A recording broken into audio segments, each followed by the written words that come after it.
chapter 7 mutation. Jadi dia melibatkan mutasi chapter yang ketujuh ni. Kalau kamu tengok dalam nota ni, pada awal ni kita ada penerangan sedikit lah tentang mutation. Mutation tu apa? Okey, dia punya pengenalan tentang mutation. Lepas tu saya akan cuba bincangkan tentang mutagen.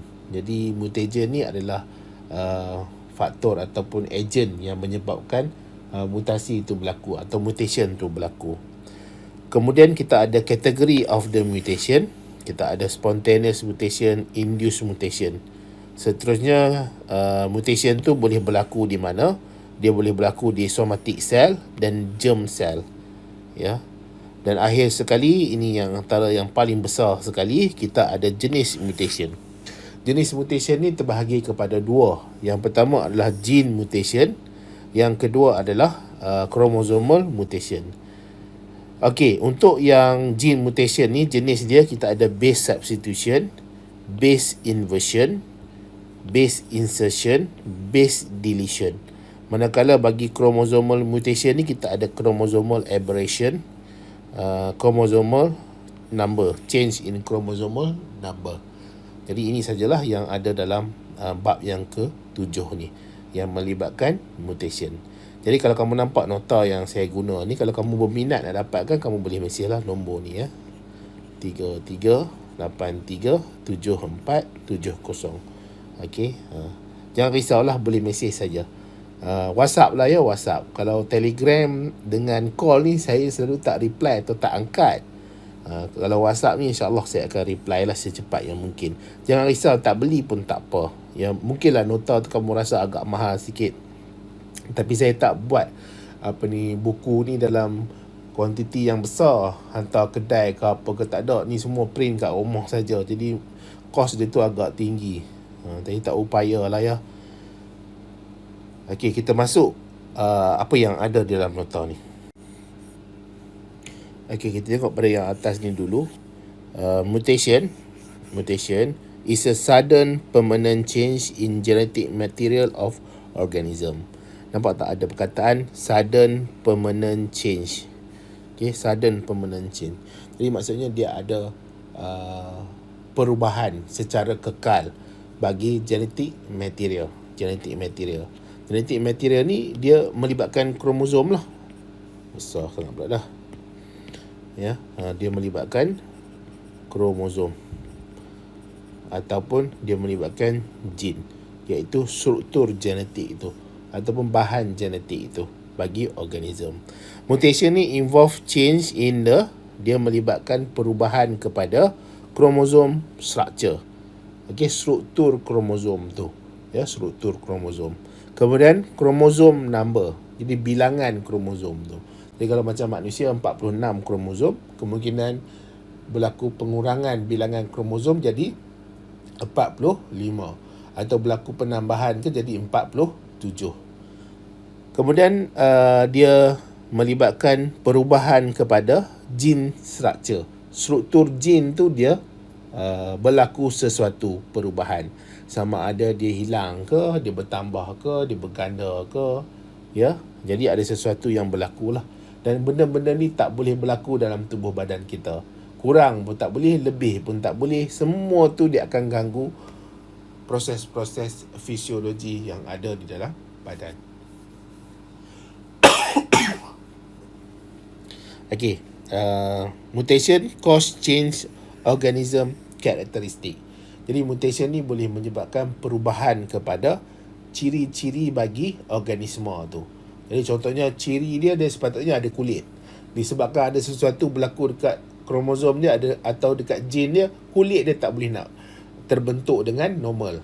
Jadi kita lihat dia seolah-olah macam tak ada kulit. Ataupun untuk rambut. Ada sesuatu yang berlaku pada rambut dia atau gene dia atau kromosom dia tak ada rambut. Ini macam-macam lah. Kita kadang-kadang tengok kan orang yang tak bernasib baik ini dilahirkan ke dunia ni, dia ada kecacatan. Contohnya macam dia tak ada telinga ke, kurang jari ke, tidak ada kaki ke.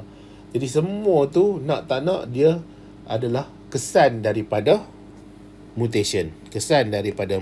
Dan kita nampak ada perubahan kepada ciri orang tu. Kemudian individu ataupun orang ataupun organism yang mengalami mutation ni, kita boleh panggil dia sebagai mutant. Okey, kita boleh panggil dia sebagai mutant. Ini bukan cerita tentang yang X-Men, apa ni, tentang superhero apa semua tu ya. Orang yang superhero kita tengok Marvel, DC komik apa semua tu kan, mutation berlaku dan dia orang jadi lebih hebat. Selalunya dalam keadaan biologi, secara realnya, secara situasi sebenarnya, keadaan tu tak berlaku. Sebab apa? Bila mutation berlaku, dia akan menyebabkan kecacatan, kekurangan bagi seseorang tu.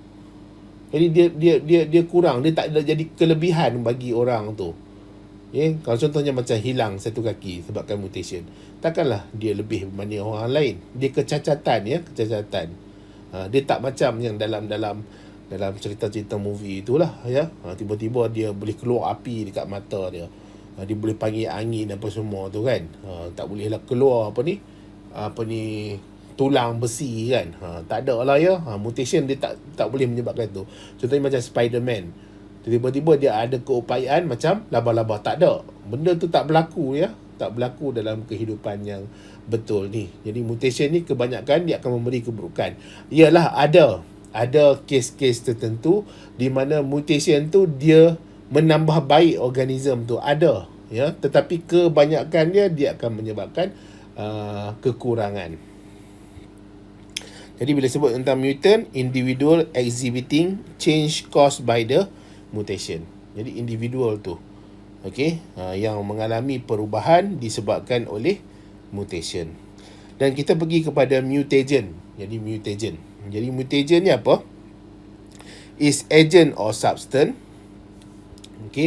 Is agent or substance that cause permanent change to genetic material, physical composition. Dia adalah bahan ataupun dia adalah agent yang menyebabkan perubahan secara kekal kepada genetic material. Ya, perubahan secara kekal kepada genetic material. Jadi mutagen ni terbahagi kepada dua jenis. Yang pertama kita ada physical mutagen.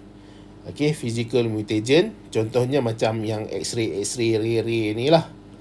Sinaran-sinaran ni. Jadi sinaran-sinaran ni ada sinaran-sinaran yang berbahaya. Ia boleh menyebabkan kanser kulit, boleh menyebabkan penyakit, boleh menyebabkan struktur bagi genetic material, struktur bagi kromosom tu dia musnah atau dia rosak ataupun dia mengalami kehilangan. Sesuatu lah berlaku kepada genetic material tu. Jadi antara physical mutation ni, mutagen ni adalah X-ray, beta radiation, ultraviolet ray, gamma ray. Jadi benda-benda ni dia boleh merosakkan struktur kromosom. Bahaya ya. Bahaya. Kemudian kita ada chemical mutagen. Jadi chemical mutagen, dia ada mustard gas. Saya nak cerita lebih-lebih pun tak adalah pandai sangat. Yang ni kimia. Jadi last belajar kimia dulu waktu matrikulasi lah. Lama dah tinggal ya. Kemudian benzin, colchicine, ethidium bromide, pesticide, herbicide. Nampak tak racun-racun serangga ni dia adalah chemical mutagen yang boleh menyebabkan kromosom tu dia rosak. Dan kadang-kadang orang yang dah dewasa tu dia tak terkesan sangat. Sebab apa? Sebab kalau sel dia mengalami struktur kromosom yang rosak, dia boleh ganti ataupun sel tu dia ada cara bagaimana dia nak musnahkan, ataupun tubuh badan dia ada cara nak musnahkan sel yang rosak tu, yang tak berfungsi tu ya. Tetapi masalahnya kalau sel tu dia berlaku dekat reproductive cell ataupun dia berlaku dekat gamet. Jadi bila dia berlaku dekat gamet, kalau dia fertilize dengan egg cell ataupun berlaku fertilization, dia jadi zygote, jadi embryo, jadi fetus. Fetus tu yang sendiri akan membesar dengan kekurangan tu. Sebab apa? Sebab daripada kecil lagi dia dah mengalami kerosakan kepada kromosom dia. Kalau macam orang yang dah dewasa, jadi dia mungkin ada teknik-teknik perubatan yang boleh membantu dia untuk dia buang struktur-struktur yang mengalami mutation ni. tak ada apalah, tak teruk sangat lah. Tetapi kalau daripada kecil lagi, sel yang masih dalam perut ibu lagi, kalau dah mengalami mutation, itu yang bermasalah. Okey, jadi dia ada keupayaan.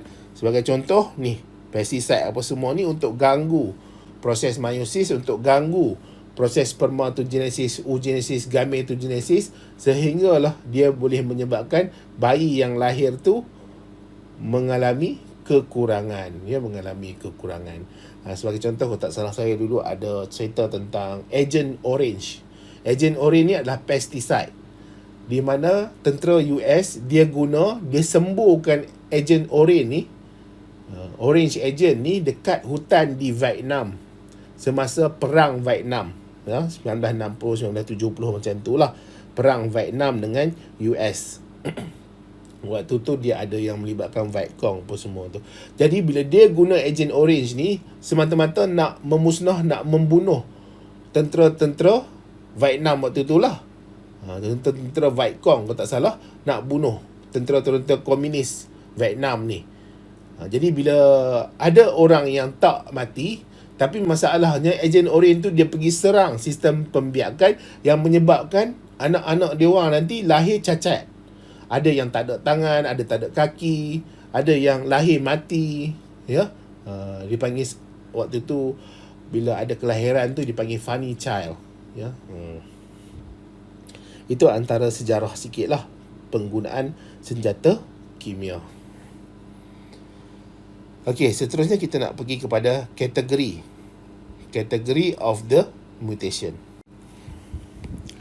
Ada dua kategori ni. Yang pertama adalah spontaneous mutation. Spontaneous, secara spontan.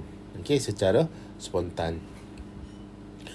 Jadi secara spontan ni dia disebabkan oleh error tu macam masalah lah. Masalah semasa gene replication. Okey, normal gene replication. Kemudian semasa chemical change in DNA. Jadi ada perubahan kimia pada DNA. Jadi itu boleh menyebabkan spontaneous mutation. Kemudian spontaneous mutation due to natural element, UV ray in sunlight. Jadi persekitaran lah. Okey, persekitaran, terutamanya ada melibatkan UV ray in sunlight. Jadi sebab tu agak bahaya jugalah duduk di bawah tengah hari panas ni. Tapi sebenarnya bukan nak kata teruk sangat ya. Kebanyakan orang dia tak duduk betul-betul tengah-tengah panas itu. Maksudnya tak ada penghadang langsung. Matahari kena muka dia. Tak. Kebanyakan orang bila dia dalam keadaan macam tu, dalam keadaan panas tengah hari macam tu yang terik itu, dia akan cari tempat berlindung lah. Maksudnya manusia tu sendiri dia ada adaptasi, dia ada pemikiran. Jadi dia tahu tengah hari itu memang panas. Jadi dia tak duduk bawah tengah matahari itu. Jadi pergi carilah tempat yang teduh, bawah pokok ke, bawah bumbung ke, duduk dalam rumah ke, duduk dalam kelas ke. Dia tak pergi duduk tengah-tengah hari panas macam tu dekat luar. Ya, lagi satu, bukan semua daripada badan dia tu, kulit dia tu terdedah dengan matahari. Sebab kita pakai baju. Ya, kita pakai baju. Dan ada orang yang jenis yang basking saya panggil. Dia berjemur bawah panas tu. Bila dia berjemur bawah panas tu, dia pakailah pelindung UV tu. Okey, krim-krim yang boleh melindungi daripada UV light tu. Jadi manusia tu sendiri sebenarnya dia agak bagus dalam dia nak adaptasi, nak mengurangkan daripada dia kena yang penyakit-penyakit disebabkan oleh spontaneous mutation atau disebabkan oleh UV ray light ni. Okey. Kemudian kita ada kategori yang kedua, kita ada induced mutation. Jadi induced mutation ni disebabkan oleh mutagen. Tadi dah cerita tentang mutagen kan? Ya. Induced tu maksudnya dia digalakkan, dia disebabkan. Induce tu macam seolah-olah dia akan membantu mempercepatkan, membantu menggalakkan. Increase mutation rate over spontaneous rate.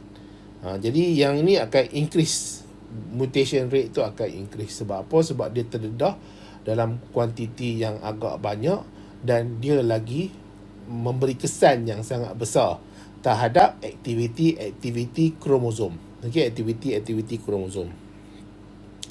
Okey, seterusnya kita ada mutation can occur, tempat-tempat yang boleh berlaku pada mutation. Jadi kita ada somatic cell. Jadi somatic cell ni sel-sel selain daripada reproductive cell, selain daripada germ cell. Germ cell ni adalah yang sel yang melibatkan reproduktif lah. Okey, sel-sel pembiakan. Jadi somatic cell ni dia selain daripada, contohnya macam sel dekat kulit kita, dekat hidung kita, dekat jantung kita, kat bawah pinggang kita, itu semua adalah somatic cell. Jadi regular body cell not inherited to next generation. Jadi dia tak diwariskan kepada next generation. Sebab sel dekat tangan dia tak menghasilkan sperma. Sel dekat pipi dia tak menghasilkan sperma ataupun usaid sekunder, secondary usaid. Jadi macam mana dia nak mempengaruhi pembentukan bayi ataupun pembentukan zygote jadi embrio jadi fetus? Tak ada. Okey, jadi dia tak not inherited, tak diwarisi kepada generasi yang seterusnya. Dan somatic cell ni apabila berlaku mutation, kita panggil dia sebagai somatic mutation.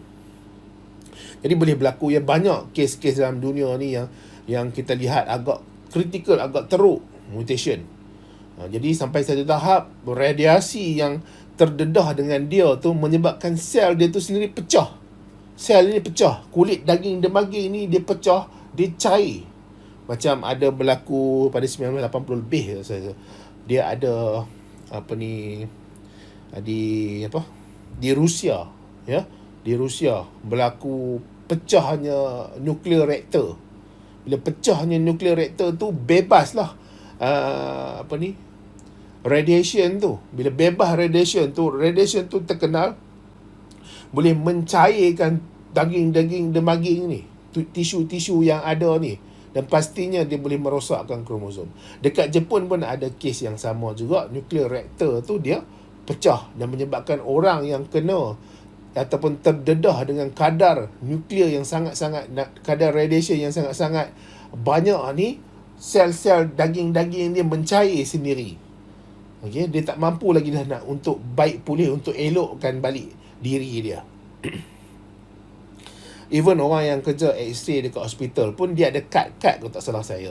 Dia ada device yang boleh check berapa banyak pendedahan dia pada tahun tu, supaya nanti kalau dah sampai satu tahap dia dah tak boleh kerja dah kat situ, dia kena pergi rotate kat tempat lain pula. Okey, sebab apa? Sebab dia dah sampai tahap bahaya. Even lab kimia lah selalunya. Lab biology pun ada juga. Lab kimia ada bahan-bahan kimia tertentu, dia boleh induce mutation. Agak bahayalah, sebab tu lah selalunya kalau macam lecturer ke, macam lab assistant ke, dia marah kalau pelajar ni duk melawak dalam lab. Kan, duk melawak, duk bergurau senda dengan kawan-kawan. Ada kalau ada ais tu, ambil ais bubuh dalam baju kawan. Tak nak macam tu. Sebab apa? Sebab lab tu bukan tempat nak bergurau. Kadang-kadang sangat-sangat bahaya kalau dia melibatkan bahan-bahan kimia yang terpaksa kena kita buat dalam fume hood apa semua tu lah, ya. Jadi be careful lah. Kemudian kita ada germ cell. Jadi germ cell ni dia adalah gonad cell, sel yang melibatkan pembiakan. Okey, ni gonad ni adalah organ pembiakan lah, organ. Contohnya macam paling mudah sekali ovari dan testis. Itu gonad. Jadi sel-sel yang terlibat dengan pembiakan, ya. Jadi contohnya macam dalam proses meiosis tu dia akan hasilkan sperm. Dalam proses meiosis tu akan hasilkan ovum. Itu adalah reproductive cell. Dan mungkin pada waktu tu berlaku sesuatu yang menyebabkan struktur kromosom di akhir penghasilan sperm dan ovum tu mengalami masalah. Masalahnya kemungkinan berlaku kehilangan pada base, kehilangan pada bilangan kromosom, ataupun berlaku penambahan kepada base, nitrogenous base tu, ataupun berlaku penambahan kepada bilangan kromosom. Okey, jadi ini dipanggil sebagai germinal mutation. Okey, germinal mutation. Okey, sekarang ni kita nak pergi kepada jenis. Kita nak masuk kepada jenis. Jenis yang pertama gene mutation, yang kedua kita ada chromosomal mutation. Jadi untuk gene mutation ni adalah nucleotide base sequence change in single gene. Jadi nucleotide base sequence ni change in single gene. Jadi kita ada nucleotide Nukleotide, tahu tak nukleotide? Kemudian dekat nukleotide itu dia ada base, nitrogenous base. Lepas tu dia ada perubahan kepada dia punya turutan tu. Urutan itu berubah di dalam satu jin, Jadi dalam jin tu dia ada banyak lah, dia ada panjang, dia ada banyak dia punya nitrogenous base sequence dia. Okey, dia ada A, T, C, G, A, T, T. Panjang lah ya. Kemudian mungkin berlaku perubahan kepada salah satu. Okey, salah satu pada single gene. Jadi single gene ni, untuk satu gene tu kemungkinan ada panjang dia punya nucleotide base sequence dia. Ada panjang nucleotide base sequence dia, ada perubahan kepada single sequence change tu in single gene, dalam satu gene. Kemudian single base chain known as a point mutation. Jadi single base chain, satu ni mengalami perubahan. Jadi kita panggil sebagai point mutation. Kita panggil sebagai point mutation. Dan gene mutation ni akan menyebabkan perubahan kepada DNA template. Nampak tak? Gene mutation cause change in DNA template strand. Dia akan menyebabkan perubahan kepada DNA template strand. Jadi DNA tu, kan DNA double helix, kan? Jadi dia menyebabkan strand ni dia dah berubah. Dia dah tak sama dengan yang sepatutnya yang asal. Sebab apa? Sebab dah mengalami perubahan. Dah berlaku perubahan kepada dia punya nucleotide base sequence ni. Dan dia akan menyebabkan apa? Akan menyebabkan different mRNA akan dihasilkan. Okey? Sepatutnya, contohnya ya. Sepatutnya ATCG. Okey, ni AT, ni A, ni G. Tetapi dia dah tukar jadi A kat sini. Sepatutnya kat sini dia A, dia G. Tapi dia tak hasil G dah mRNA ni. Dia jadi T kat situ. Salah lah. Jadi different mRNA akan terhasil. Jadi lead to wrong encoding for different amino acid. Jadi dia akan hasilkan amino acid yang berbeza. Dia tak boleh lah, mRNA itu dah mengalami kecelaruan. Sepatutnya dia hasilkan amino acid leucine contohnya. Tiba-tiba dia pergi hasil sesuatu yang lain. Jadi tak kena kat situ ya. Jadi kita akan menyebabkan wrong encoding for different amino acid. Dan dia akan altering the sequence of polypeptide chain. Dia akan forming new protein enzyme with different or no function. Jadi ada protein yang dihasilkan tu, yang baru dihasilkan tu, tetapi dia akan hasilkan protein yang baru. Yang sepatutnya dihasilkan tu tak dihasilkan. Ataupun enzim tu yang dihasilkan tu tak mempunyai fungsi yang berbeza atau tiada fungsi langsung. Saya ulang. Jadi gene mutation ni menyebabkan DNA template strand ni dah berubah, dah mengalami perubahan. Jadi bila dia mengalami perubahan, dia akan menghasilkan different mRNA. Okey, ni penting ya kamu belajar bab yang ke-6 tu. Jadi bila DNA template strand ni dah berbeza, dia akan hasilkan different mRNA. Dia akan menyebabkan wrong encoding for different amino acid. Jadi amino acid yang berbeza yang akan dihasilkan. Kemudian dia akan altering the sequence of polypeptide chain. Dia akan altering ni ubah suai. Okey, dia akan ubah. Altering ubah ke? Lebih kurang lah ya.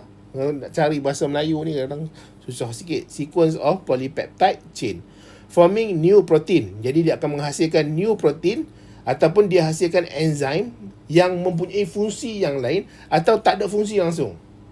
Jadi waste lah. Dia semua tu membazir.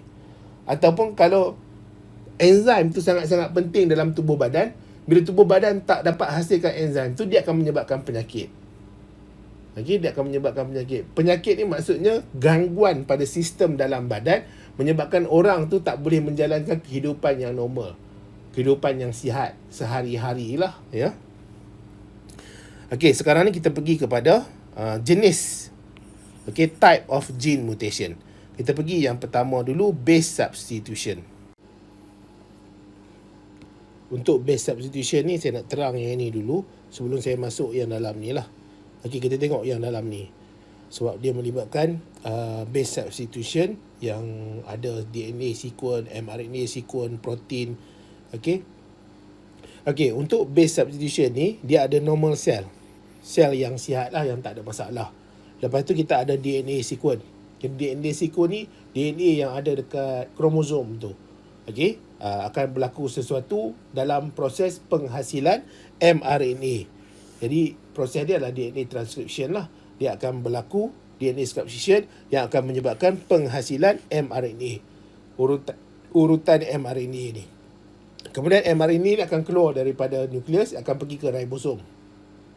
Apabila sampai di ribosom, dia akan ada proses translation yang akan hasilkan protein ataupun polypeptide.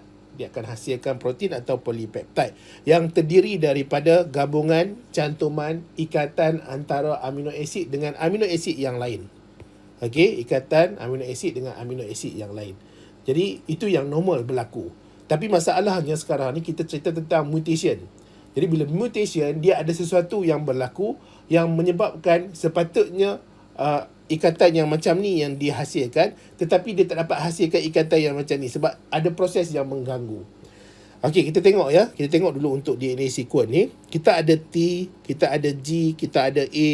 Kemudian daripada DNA sequence TGA ni, dia akan kodekan mRNA sequence yang ni lah. Okay, dia ada A, ada C, ada U. Tapi dia tak boleh T ya, sebab RNA dia tiada T. Jadi kalau dia A kat sini, dia akan ganti dengan U. Tapi kalau T tak ada masalah lah dengan A. Dia complementary to each other. Tetapi yang ini dia tak boleh T sebab apa? Sebab RNA tiada T. Dia akan digantikan dengan U. Jadi kita ada ACU di sini. ACU ni akan kodekan, dia akan menyebabkan amino acid yang jenis dia threonine. Kalau tak salah saya lah, THR ni threonine. Jenis amino acid ni akan datang. Kemudian untuk yang sebelah sini pula kita ada GGA yang akan menyebabkan penghasilan mRNA sequence CCU. Jadi CCU ni adalah akan menyebabkan amino acid proline. Okey, amino acid proline. Datang, dia ikat dengan threonine ni, dia ikat dengan proline. Jadi dia akan bertambah amino acid dia tu, akan ikat dengan amino acid yang lain, ikat amino acid yang lain.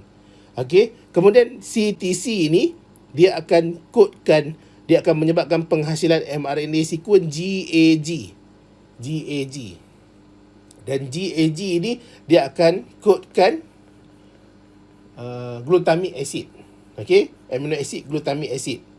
Okey, yang ni pun samalah, glutamic acid. Kemudian untuk TTC ni AAG. AAG ni akan kodkan lysine. Lysine. Yang ni yang normal, tak ada masalah, normal. Dia akan hasilkan protein yang normal.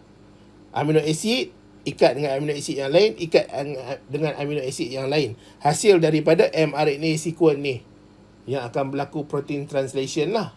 Akan berlaku translation. Proses translation, protein synthesis.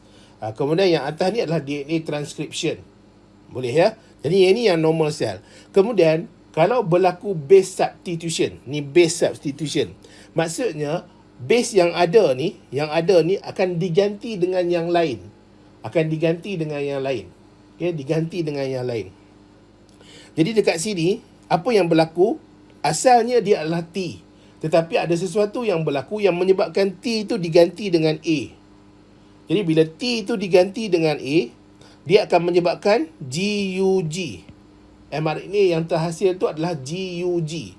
GUG ni dia akan menyebabkan protein yang terhasil tu, amino acid dia adalah valine. Okey, valine. Jadi tak samalah. Protein ni sepatutnya dia glutamic acid, tapi dia ganti dengan valine. Jadi dia tak boleh nak berfungsi lagi dah dalam membantu orang tu untuk jalankan kehidupan sehariannya dan menyebabkan orang tu ada penyakit sickle cell ni. Sickle cell. Jadi sickle cell ni dia menyebabkan dia kurang bagus nak angkut oksigen. Okey, disebabkan ada masalah kepada penghasilan protein dia ni. Itu kita panggil sebagai base substitution. Yang mana T ni, T dekat sini ni diganti dengan A. Dia substitute dengan A. Okey, yang menyebabkan T ni dah hilang. Dia jadi A. Jadi bila dia CAC, mRNA sequence dia GUG. Dan amino acid yang menjadi polypeptide itu adalah valine. Yang sepatutnya dia adalah glutamic acid untuk protein yang normal. Sekarang ni jadi protein dah tak normal. Okey, dah tak normal dan dia menyebabkan sickle cell anemia. Okey, sekarang ni kita baca lah. Jadi hopefully kamu boleh faham lah ya. Saya tak tahu nak terang macam mana lagi dah. Okey, base substitution. One nucleotide replace with different base. Jadi one nucleotide ni replace with different base. Substitute. Dia ganti. Dia akan menyebabkan ada 3 jenis keadaan mutation ni. Yang pertama adalah nonsense mutation. Yang kedua adalah silence mutation. Yang ketiga adalah missense mutation. Okay, nonsense mutation ni amino acid codon change to single stop codon. Jadi ini yang menyebabkan stop codon. Bila stop codon ni, dia akan menyebabkan penghasilan protein tu terhenti. Sepatutnya contohnya, saya tak tahu, saya tak ingat. Contohnya macam kalau untuk hasilkan protein untuk normal cell, mungkin dia memerlukan 10 amino acid. Tetapi, apabila yang berlaku penukaran tu, dia stop codon. Contoh stop codon ni kita ada AUG. Tiba-tiba dia ganti jadi AUG. Jadi dia stop. Sepatutnya dia hasilkan 10 amino acid untuk protein tu normal. Tetapi bila ada stop codon, berlaku base substitution yang menyebabkan ada stop codon, daripada 10 jadi 5 amino acid saja. 5 amino acid saja. Jadi protein sintesis tu akan terminate, dia akan produce incomplete protein. Dia akan menghasilkan protein tu dia tak penuh. Jadi incomplete protein ni dia shorter dan pastinya dia akan lost its function. Dia tak boleh nak berfungsi dengan normal. Sebab apa? Sebab dia dah hilang amino acid yang sepatutnya menjadi protein tadi. Dia dah terhenti awal proses tu. Itu kita panggil sebagai nonsense mutation. Okey, kesan daripada base substitution. Untuk silent mutation ni, codon ni dia change to similar one. Okey, change to similar one. Sebab apa? Sebab sebagai contoh ya, kita ada glutamic acid. Jadi glutamic acid ni dia sama ada GAA atau GAG. Okey, glutamic acid. Jadi kemungkinan dia mengalami penukaran yang menyebabkan mRNA itu dia tetap mRNA yang atas ni mRNA sepatutnya dia GAA. Tetapi dia tukar jadi GAG. Jadi tak ada masalah lah. Sebab apa? Sebab dia masih lagi glutamic acid. Walaupun berlaku penukaran pada DNA itu yang menyebabkan yang terhasil tu GAG. Dia bukan GAA. Ya, kamu faham tak ni ya? Jadi tak ada masalah lah. No change in protein. Sebab apa? Sebab dia encode amino acid yang sama. Dia encode glutamic acid. Okey. Okey, seterusnya kita ada silent mutation dah. Kemudian kita ada missense mutation. Missense mutation ni adalah codon change to one that encode different amino acid. Ni macam ni. Okey, sepatutnya dia akan hasilkan glutamic acid. Tetapi disebabkan berlaku base substitution, daripada T dia jadi A, dia jadi GUG, dia hasilkan amino acid valine. Yang menyebabkan different protein produce. Menyebabkan protein tu dah jadi berbeza. Dan dia menyebabkan penyakit sickle cell anemia. Okey, protein tu dia tak dapat nak menjalankan fungsi dia yang sepatutnya dan dia menyebabkan masalah kepada individu tu. Jadi kita dah terangkan, kita dah bincangkan base substitution ni. Dia ada nonsense mutation, silent mutation, missense mutation. Jadi hopefully kamu faham lah. Okay, seterusnya kita nak pergi kepada base inversion. Untuk base inversion ni kita tengok apa yang ada dalam ni. Ni base insertion, ni base inversion. Saya nak jimat ruang tu, jadi saya tulis macam tu lah. Kita pergi kepada yang base inversion ni dulu. Jadi untuk base inversion ni untuk normal cell, yang ni inversion mutation. Kita ada DNA sequence, mRNA sequence, kita ada protein yang dihasilkan. Jadi kita adalah DNA sequence ni. Okey, kemudian ada berlaku inversion. Inversion pada C dengan G tu. Nampak tak, dia tertukar G ke C. Sepatutnya protein yang dihasilkan tu adalah kita ada serin, okey, kita ada arginin, kita ada leucin, kita ada leucin. Sepatutnya protein yang dihasilkan dia punya sequence amino acid dia macam ni. Tetapi apabila berlaku inversion antara G dengan C itu, dia tukar. Sepatutnya arginin dengan leucin dia jadi serin dan valin. Dia serin dan valin. Okey, serin dan valin. Dia tukar. Dua amino acid yang tak sama. Ya, jadi protein tu berbeza terus. Ini berbeza. Jadi inversion tu maksudnya apa? Two or more nucleotide base pair in DNA nucleotide sequence of gene are reverse. Dia reverse. Dia bertukar lah. Dia reverse kan. Okey, kemudian kita pergi kepada base insertion. Okey, untuk base insertion ataupun addition, dia tambah. Okey, sepatutnya dia TTC. Sekarang ni dia tambah A dekat sini, menyebabkan dia tolak C ni pergi sebelah sana. Sepatutnya dia jadi TTC 1. Dia akan menyebabkan penghasilan lysine. Okey. Kemudian kalau yang triple A ni, AAA ni, dia akan menyebabkan penghasilan kita panggil apa ini? Phenylalanine. Okey, phenylalanine. Kemudian dia akan menghasilkan ini adalah glycine. Okey, glycine, phenylalanine dan glycine. Tetapi bila dia masuk saja A, terus dia tolak, semua ni terus jadi tak sama. Yang ini dia jadi ASN ni.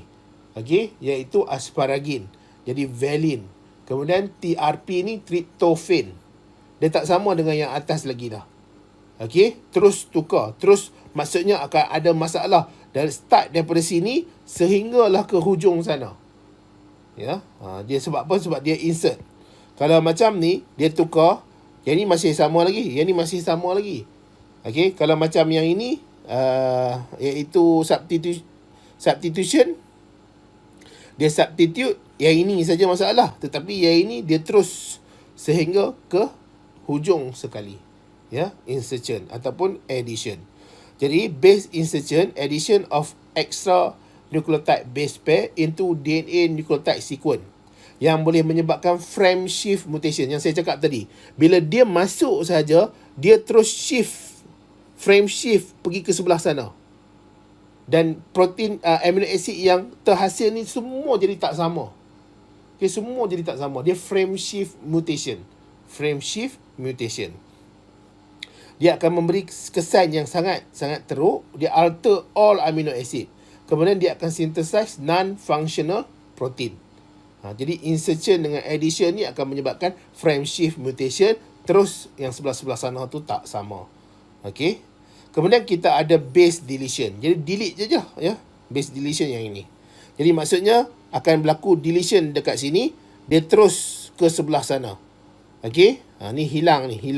Hilang, nampak tak? Jadi yang sebelah sini ni dia akan tertolak ke sebelah sana. Dan amino acid yang dihasilkan terus semua tak sama. Ya. Jadi one or more nucleotide base pair lost from DNA nucleotide sequence. Dia adalah frame shift mutation. Frame tu, dia punya frame dia tu. Apa bahasa Melayu dia ya? Shift tu dia bergerak kan? Kita tinggal T ni. Ya, tertinggal T. Frame shift mutation. Example penyakit yang disebabkan oleh base deletion ni adalah thalassemia. Okey, kita tengok. Untuk normal type, kalau substitution, dia tukar, dia tak ada masalah lagi. Ya, ini masih sama lagi. Semua ni masih sama lagi. Okey, kalau yang normal type, kalau berlaku insertion, Okey, berlaku insertion saja, nampak tak dia berlaku frame shift mutation. Terus yang sebelah sini semua jadi tak sama dengan yang atas ni. Okey, kalau normal type, kalau berlaku deletion, semua ni akan jadi tak sama sebab dia hilang. Okey, dia hilang. Dia deletion, dia frame shift. Kalau normal type, inversion dia tukar sana. Jadi sini je lah yang tak kena. Yang ini semua masih lagi sama. Jadi hopefully kamu boleh faham apa maksud frame shift mutation. Cuma dia ada sikit lah yang ini. Kita ada non-sense mutation, silent mutation dengan missense mutation. Jadi kita dah habis untuk base substitution. Sekarang ni kita nak masuk untuk chromosomal mutation. Ada dua jenis dalam chromosomal mutation ni. Kita ada chromosomal aberration dan chromosomal number. Change in chromosomal number. Okey, untuk chromosomal aberration. Aberration ni maksudnya ada sesuatu yang berlaku yang menyebabkan dia dah tak sama dengan yang asalnya. Dan kalau kamu tengok kat sini tulis chromosomal break. Chromosomal break. Jadi kalau ada buku ni, kamu highlight lah chromosomal break. Waktu bila? Waktu meiosis. Dia berlaku proses ni waktu meiosis. Dan dia akan menyebabkan, dia akan cause physical and mental abnormalities kepada person yang hidap chromosomal aberration ni. Okay, yang hidap. Jadi dia agak teruk lah ya, agak teruk berbanding dengan yang kita dah pergi tengok tadi adalah melibatkan gene mutation. Jadi gene mutation ni dia kecil saja, iaitu yang melibatkan base nucleotide base sequence yang berubah, tetapi dia tak ganggu orang tu punya mental capacity dia, mental capability dia tak ganggu. Dia masih lagi boleh berfikir dengan waras, dia masih lagi boleh belajar, masih lagi boleh bergaul, dan kadang-kadang bila kita bersembang dengan dia pun kita tak perasan dia ada penyakit. Sebab apa? Sebab benda tu tak jelas. Kita tak nampak secara fenotipnya masalah tu ada pada dia. Tetapi bagi orang yang menghidap chromosomal aberration ataupun chromosomal change in number ni, kita kadang-kadang boleh lihat dia seolah-olah macam mental abnormalities. Dia mental decline ataupun ada sesuatu lah yang berlaku pada dia yang kita nampak kita dapat lihat dia tak macam orang yang normal ya. Jadi dia cause physical and mental abnormalities. Sekarang ni kita nak pergi kepada type, jenis dalam chromosomal aberration ni. Kita ada jenis yang deletion, kita ada inversion, kita ada translocation dan kita ada duplication. Jadi kalau kita tengok ke gambar ni, kalau deletion ni dia berlaku kehilangan kepada struktur kromosom structure yang B ni. Jadi kemudiannya kita nampak dia akan makin pendek, dia hilang B tu. Kalau inversion pula, kromosom structure tu dia inverse. Kalau dia break dekat sini, dia break kat sini, dia tukar. Yang A ni pergi sebelah sana, F ni pergi sebelah sini. Jadi dia dapat keadaan macam ni lah. Kemudian kita ada translocation. Jadi translocation ni dia pindah. Okey, dia pindah. Sama ada dia pindah pada kromosom homolog yang lain ataupun dia pindah pada kromosom non-homologous kromosom, pada bukan kromosom homolog. Ia translocation struktur dia tu. Jadi F ni dia pindah ke L, L dia pindah ke F. Kalau untuk duplication, dia bertambah, dia berganda. Sepatutnya ada satu B saja, dia ganda jadi satu lagi B, ada dua B dekat sini. Itu secara mudahnya lah kalau kita tengok gambar dia kan. Sekarang ni kita tengok yang pertama dulu, deletion, iaitu dia hilang dia punya kromosom structure dia tu hilang. Jadi structure dia tu, part of the chromosome yang deleted atau yang hilang ni, dia kemungkinan ada beberapa gene. Jadi contohnya macam B ni, kemungkinan dia ada beberapa gene yang ada di situ. Jadi sekarang ni apabila mengalami kehilangan, gene tu dah tak ada pada individu tu. Jadi bila gene tu dah tak ada, protein yang dihasilkan daripada gene tu pun tak dapat nak dihasilkan. Okey, dia bermasalah lah kepada orang tu dan dia boleh menyebabkan penyakit. Sebagai contoh, kita ada Cry-do-cat ni. Jadi orang yang menghidap Cry-do-cat ni, apa yang berlaku sebenarnya, pada kromosom nombor 5, kromosom nombor 5 ni, dia ada bahagian pada dia punya kromosom nombor 5 tu, iaitu partial on the short arm ni, berlaku kehilangan, deletion. Ni kromosom nombor 5. Dan menyebabkan bayi yang dilahirkan tu, dia akan menangis seperti kucing. Jadi kalau dia menangis, kita dengar macam suara kucing. Ya, suara kucing. Dia ada mental delay development. Jadi dia punya keupayaan mental, perkembangan mental, pertumbuhan mental dia, mental capacity dia tu akan delay dalam dia punya pertumbuhan. Dia lambat. Kemudian physical retardation. Kemudian dia most die during childhood. Dia kebanyakan dia meninggal waktu kanak-kanak. Seterusnya kita ada inversion. Jadi inversion ni small piece chromosome broken out. Jadi ada small piece of the chromosome ni, bahagian kromosom tu dia broken, dia pecah, dia terpisah daripada kromosom. Kemudian dia inverted 180 degree. Dia inverted, dia inverted lah kan. Dia berpusing kan 180 darjah. Kemudian dia reattach back to original chromosome location. Dia pisah, dia pergi sana, yang ni dia pergi sana, kemudian dia reattach back. Will not make a correct protein. Jadi dia tak akan hasilkan protein yang betul. Dan phenotype of disorder usually unnoticeable. Jadi yang ini dia tak ada masalah sangat. Sebab apa? Phenotype dia tu unnoticeable. Okey, tak nampak sangat ada perubahan. Dia ada dua jenis di sini. Ada dua jenis inversion. Yang pertama adalah pericentric inversion. Yang kedua adalah paracentric inversion. Kalau untuk pericentric inversion, interchange region tu include the centromere. Jadi dia terlibat dengan bahagian centromere yang tengah-tengah ni. Kemudian untuk paracentric inversion ni, dia satu lagi, dia mesti tak terlibat lah, not include the centromere. Seterusnya kita ada translocation. Bahasa Melayu translokasi lah kan. Chromosome region breaking off, rejoining either end of similar chromosome. Okey, similar chromosome tu di kromosom homolog lah ya, yang sama, dia pergi pindah. Ataupun another non-homologous chromosome, ataupun dia pergi dan bergabung dengan yang bukan kromosom homolog. Kromosom pasangan nombor 1 dia pergi pada kromosom pasangan yang kedua. Boleh jadi ya. Jadi ada dua jenis di sini yang dipanggil sebagai reciprocal translocation. Reciprocal translocation ni cross exchange of chromosome segment between non-homologous chromosome. Jadi di antara bukan kromosom homolog. Kemudian kita ada Robertsonian translocation. Jadi Robertsonian translocation ni dia very specific mengenai bahagian kromosom tu. Jadi bahagian kromosom ni adalah one of the arm of the chromosome. Jadi one of the arm of the chromosome ni dia pindah, dia move. Ni arm terus, lengan terus, okay, to another homologous chromosome.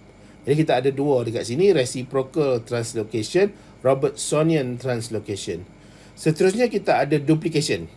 Jadi duplication ni dia berganda. Chromosome segment duplicated. Jadi dia akan ada multiple copies of the region. Multiple copies of the chromosome structure. Jadi tak adalah susah sangat kan. Jadi chromosomal aberration. Okay, chromosomal aberration. Dan sekarang ni kita nak tengok kepada change in chromosome number. Change in chromosome number. Pemahaman yang mudah untuk change in chromosome number ni, bilangan kromosom tu dia bertambah. Sepatutnya contohnya manusia kita ada 46 kromosom. Jadi bila bertambah atau berubah, dia boleh bertambah atau berkurang. Kalau dia bertambah dia jadi 47. Kalau berkurang dia jadi 45. Jadi maksudnya pembentukan zygote tu nanti dia akan ada lebih atau kurang bilangan kromosom. Ini bilangan. Yang atas ni adalah kepada struktur, structure. Okey, chromosomal aberration ni kepada structure. Kalau yang ini kepada bilangan. Kita bacalah apa yang ada saya dah tulis ni. Change in the chromosome number occur during meiosis 1 or 2. Jadi dia berlaku sama ada meiosis 1 atau yang kedua. Yang ini terutama sekali waktu anafis lah ya. Waktu anafis, waktu dia nak tarik kromosom tu. Dan kadang-kadang dia nak tarik, dia tak pisahkan sister kromatik tu, dia tarik semua. Yang menyebabkan ada zygote yang kosong. Ada zygote pula. Ada gamet yang kosong. Ada gamet yang akan melebih. Ya, waktu dekat anafis. Sama ada anafis 1 atau anafis 2. Dia boleh berlaku. Yang ini caused by non-disjunction. Okey? Jadi fungsi itulah non-disjunction. Kalau kamu tengok dekat sini, ya, tengok dekat sini, ada non-disjunction. Waktu dekat meiosis 1, okay, waktu dekat meiosis 1, dia dah tarik keseluruhannya pergi ke sebelah sini. Sepatutnya apa? Sepatutnya satu daripada kromosom ni ada, okay, satu daripada kromosom ni duduk kat sini. Satu daripada kromosom, tapi masalahnya waktu dekat meiosis 1 tu, waktu dekat meiosis 1, dia tarik, dia bawa pergi semua ke sini. Yang menyebabkan yang masuk dalam meiosis 2 ni nanti, yang ini kosong, yang ini kosong. Okey, ni berlaku pada anafis 1. Okey, dia tarik, yang ini dia bawa ke sini. Jadi kalau contohnya ya, contohnya ini kromosom pair yang nombor 21. Kan kita ada 23 pasangan semua. Untuk yang pasangan 21 ni, dia tarik kedua-dua pasangan 21 ni pergi ke sebelah sini. Jadi yang kawan ni dia tidak ada lah kromosom nombor 21. Kromosom 21 dia tak ada. Okey, dia kosong dekat sini. Jadi yang ini dia berlebih. Dia berlebih. Dan yang ini pun pastinya dia akan lebih lah satu kromosom. Dia akan lebih satu kromosom. Jadi bila dia lebih satu kromosom, untuk kromosom nombor 21 ni, jadi kalau nombor 21 ni dia lebih satu kromosom, dia boleh menyebabkan Down syndrome. Okey, dia boleh menyebabkan Down syndrome. Kemudian untuk yang ini pula, yang ini dia dah lepas anafis 1. Anafis 1 dah tak ada apa, tak ada masalah. Sebab apa? Sebab dia dah asing. Yang ni satu, yang ni satu. Kromosom nombor 21 contohnya. Ataupun tak bolehlah ambil 21, senang kan. Tapi masalahnya apa? Dia berlaku dekat anafis 2. Sepatutnya dia tarik dan pisahkan sister kromatik ni ke kutub yang bertentangan. Tapi tak. Yang ini dia tarik keseluruhan masuk ke sini. Jadi dia akan ada kosong dekat sini. Jadi kalau yang ini jadi gamet, dia akan lebih satu kromosom. Kalau yang ini dia akan kurang satu kromosom. Ya, itu maksud dia lah. Okay, non-disjunction, homologous chromosome pair not separate properly during meiosis 1. Jadi maksudnya apa? Homologous chromosome. Yang ni homologous chromosome. Dia sepatutnya satu kat sini, satu dekat sini. Tetapi dia not separate. Okay, properly. Dia tak berpisah dengan secara betul pada meiosis 1. Kemudian sister chromatic not separate during meiosis 1. Yang ni yang sister chromatic not separate at meiosis 2. Okay, jadi dia tak properly separate. Yang ini disebabkan oleh spindle fiber fail to separate chromosome. Spindle fiber, gentian gelendung tu yang gagal untuk separate. Jadi daughter cell akan ada uneven number of chromosome. Dia akan ada uneven number of chromosome. Jadi sama ada dia, kalau 45 dia ganjil lah, 47 pun dia ganjil. Gamete will have abnormal number of chromosome. Jadi sekarang ni kita nak pergi kepada jenis type of change of chromosome number ni. Dia ada dua jenis. Yang pertama adalah aneuploidy. Yang kedua kita ada polyploidy. Tak susah pun, yang ni senang saja. Ya. Saya tunjuk terus perbezaan antara aneuploidy dengan polyploidy. Aneuploidy ni kamu nampak dia ada extra atau less. Extra atau less. Saya highlight dekat sini. Dia ada extra atau less number of chromosome. Kromosom, bilangan kromosom tu. Okey, itu bilangan kromosom. Tapi untuk polyploidy ni, dia akan ada extra set of chromosome. Extra set terus. Bukan bilangan kromosom tapi set. Contohnya macam kita manusia, kita satu set adalah haploid lah. Okey, N. Okey, satu set contohnya N. Kalau kita ada diploid, dia di 2N. Jadi kalau tambah lagi satu set, jadi 3N. Kalau tambah lagi satu set, jadi 4N. Kalau yang kat atas ni, yang ini NU ploidy ni, kalau 46, dia tambah satu. Atau 46 tolak satu. Dia satu-satu kromosom saja. Tapi yang ini, dia terus tambah bilangan kromosom. Selalunya 3N, 4N macam tu lah. Okey, tambah bilangan set of kromosom tu. Jadi kalau macam manusia ni, kalau dia 46, kalau dia 46, kalau dia tambah lagi satu lagi haploid, dia tambah lagi 23. Dia jadi berapa? 69. Itu polyploidy. Dia tambah extra set of chromosome. Jadi hopefully kamu boleh bezakan antara NU-ploidy dengan polyploidy. Okey, jadi polyploidy ni memang banyaklah bilangan kromosom yang akan bertambah sebab dia tambah set terus. Dia bukan tambah bilangan kromosom, dia tambah set terus. Jadi untuk NU-ploidy, kita pergi pula kepada NU-ploidy. Diploid cell or organism have either extra or less one or more chromosome. Okey, satu atau lebih kromosom. Example, kita ada monosomi. Jadi monosomi ni 2n minus 1. Kalau trisomi ni 2n plus 1. Jadi maksudnya kalau manusia tu 2n, n tu 23. Jadi 46 tambah 1. Kalau yang ini 46 tolak 1. Ya, 46 tolak 1. Trisomi ni 46 tambah 1. Okey. Jadi monosomi, trisomi. Jadi dia ada yang melibatkan autosomal abnormalities. Jadi maksudnya dia berlaku penambahan kepada autosom. Kita dah belajar tentang autosom dengan seks kromosom ya. Jadi kromosom tu terbahagi kepada dua. Kita ada autosom dengan seks kromosom. Kalau sel tu terbahagi kepada dua. Kalau yang melibatkan genetik ni, kita ada somatic cell, kita ada seks kromosom. Seks kromosom pula. Reproductive cell. Somatic cell dengan reproductive cell. Okey. Jadi autosom abnormalities ni dia berlaku penambahan pengurangan pada kromosom pasangan yang pertama hinggalah pasangan yang ke-22. Okey, ada 23 pasang semua kan. Kalau seks kromosom ni melibatkan pasangan yang ke-23. Ataupun kalau saya tulis bagi penuh, nombor 1 sehingga nombor 44. Kalau yang ini nombor 45 dan 46. Autosom dia tu, ya. Kalau autosomal abnormalities, Down syndrome contohnya. Tadi kita dah pergi cerita tentang Down syndrome. Jadi dia adalah trisomi. Sebabkan dia 2n tambah 1 sama dengan apa pula 27 ya. 47. Okey.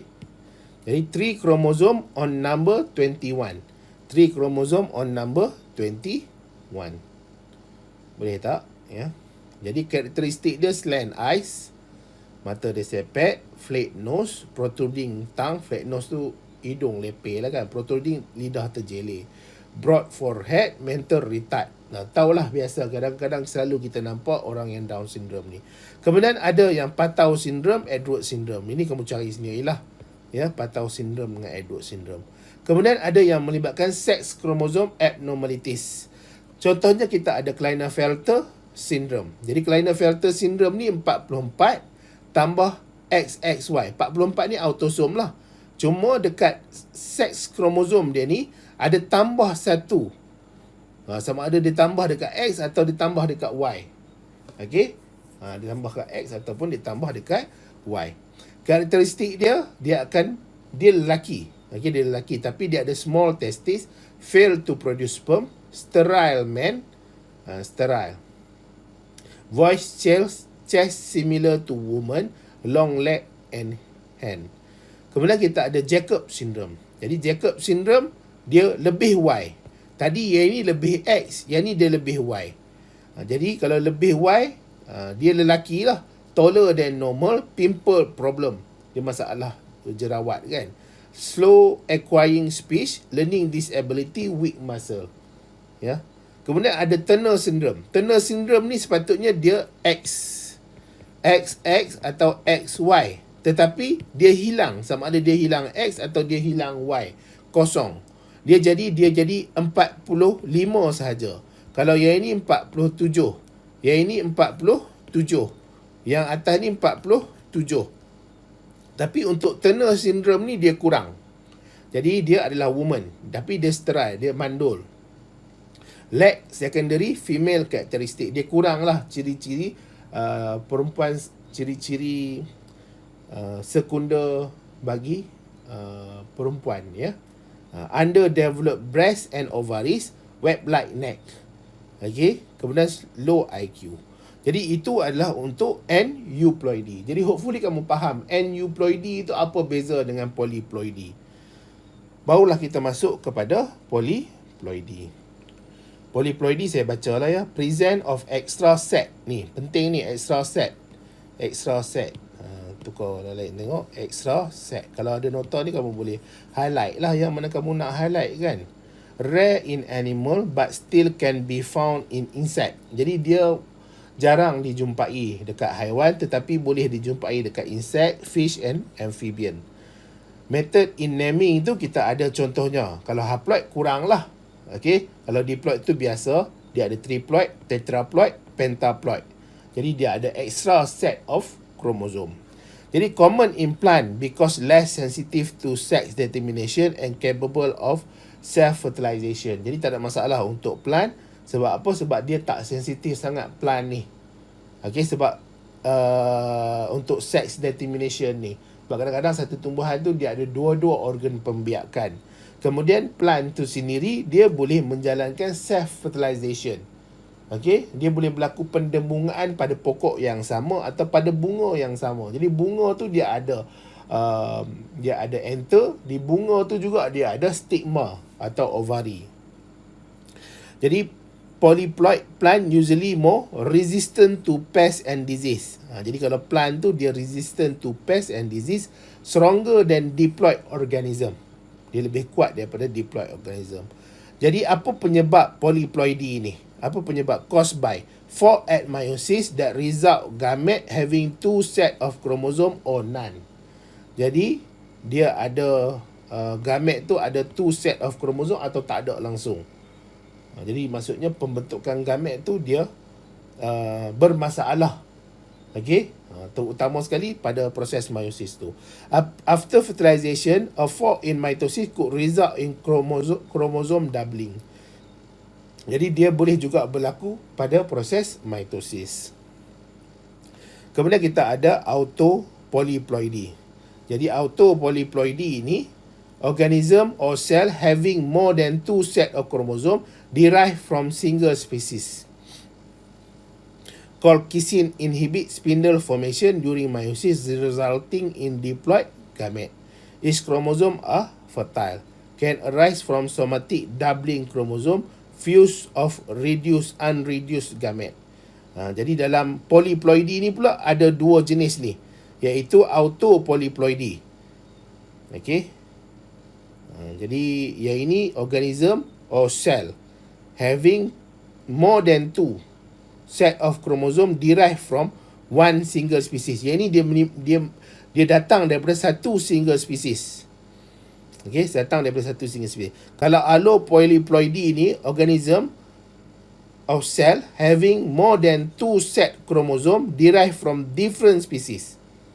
Jadi dia ada melibatkan different species. Dia kalau macam organism, macam animal, dia memang pelik sikit kita dengar macam cantum-cantum ni, tapi berlaku. Contohnya different species, dia kacuk, dia dapat anak. Tapi anak tu selalunya sterile. Okey, untuk animal. Contohnya macam lembu kacuk dengan kerbau. Okey. Saya tak pastilah boleh ke tidak ya. Tetapi ada kacukan di mana lion dengan tiger. Dipanggil sebagai liger. Dia boleh dapat anak. Tetapi anak tu sterile lah. Dia tak boleh nak ada generasi dia sendiri. Tetapi benda ni benda rare ya. Jarang berlaku. Tapi untuk plant dia tak ada masalah. Dia boleh berlaku. Jadi kalau contohnya macam kalau dia autopolyploidy, dia derive from the single species. Daripada spesies yang sama. Okey, spesies yang sama. Tapi untuk allopolyploidy ini, Dia 2 set of chromosome ni, more than 2 set of chromosome ni derive from the different species. Tapi dia punya F1 hybrid dia sterile. Dia mandul lah. Jadi fertile if undergo somatic doubling and reduce gamete fuse from different species. Ya. Jadi kita ada yang aneuploidy dengan polyploidy. Jadi hopefully kamu faham lah.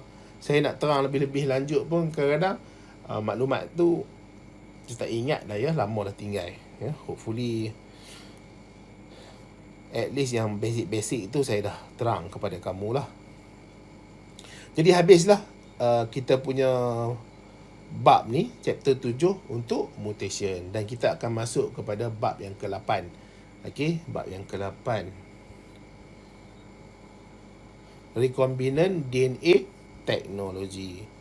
Ya, recombinant DNA technology.